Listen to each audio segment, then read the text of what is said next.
My name is Phitz Hearne. I'm Head of Audio and Senior Dubbing Mixer at Splice Post. Splice started as a relatively small company, and within quite a short space of time it's grown into a two-facility post house. We've got this building here in Shoreditch, and then we've got another one which is 5 minutes down the road at Perseverance Works. All of the stuff we do here is post-production audio and video, and we do some film as well.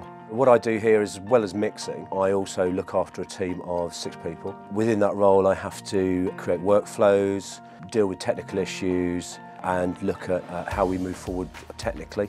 Within the post industry we need to make sure that we've got basically the best equipment because that's kind of what our clients expect. And the speakers have to be good, the TVs have to be good, you know, the mixing consoles have to be good. It just has to be top flight kit, otherwise you just can't produce a decent piece of work. This is Studio 4, and this is our main mixing suite. It's a 5-1 setup. We have 8351As across the front, and we've got a big sub, and then we've got 8250As on the back. What tends to happen now is the budgets are not there to create an acoustically perfect room or something that's necessarily massively soundproofed. So our challenge always is to find bits of kit that will help us correct that. One of the reasons we went for Genelec was because of the sound software and the GLM technology that goes into those speakers. And I did a certain amount of research on that technology before we purchased them, and it was because it was so simple. It was a very easy thing for a user to set up that we actually decided that that was the best way forward. You plug the box in, you ask it to calibrate the speakers, it spikes some noise through it and then says, do you like that? And you go, yes. It's really it's a click and forget environment, really. One of the things that I like about it as well is the level in which you listen to stuff in a studio is quite important. So we set our studio up for 85 dB. The software's got a useful little SPL reader on it, so when you've calibrated your room, you can then make sure that each of your speakers is calibrated to the right level as well. The 8351A speakers that we purchased, it was a bit of an unknown for me at the start.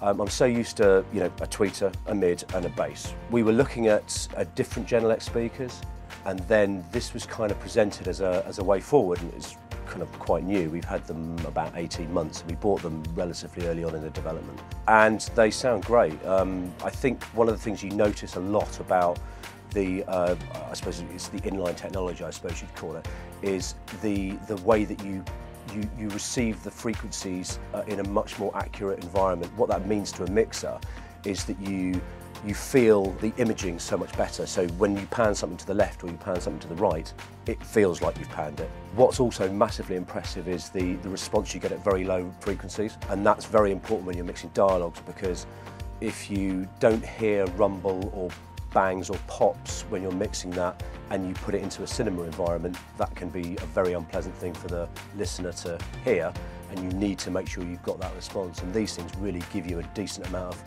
imaging at sort of, you know, probably 40, 30 hertz, somewhere there. I started using Genelec when I first started in this industry, which is about 25, 26 years ago. It was my first real experience of a proper high-end speaker. I think one of the things that I loved about them then, and I still love about them now, is the precision that you get from them. But it's not just the precision, it's Genelecs make you work hard. They're not a flattering speaker, but when you get it right on a Genelec, it's right everywhere.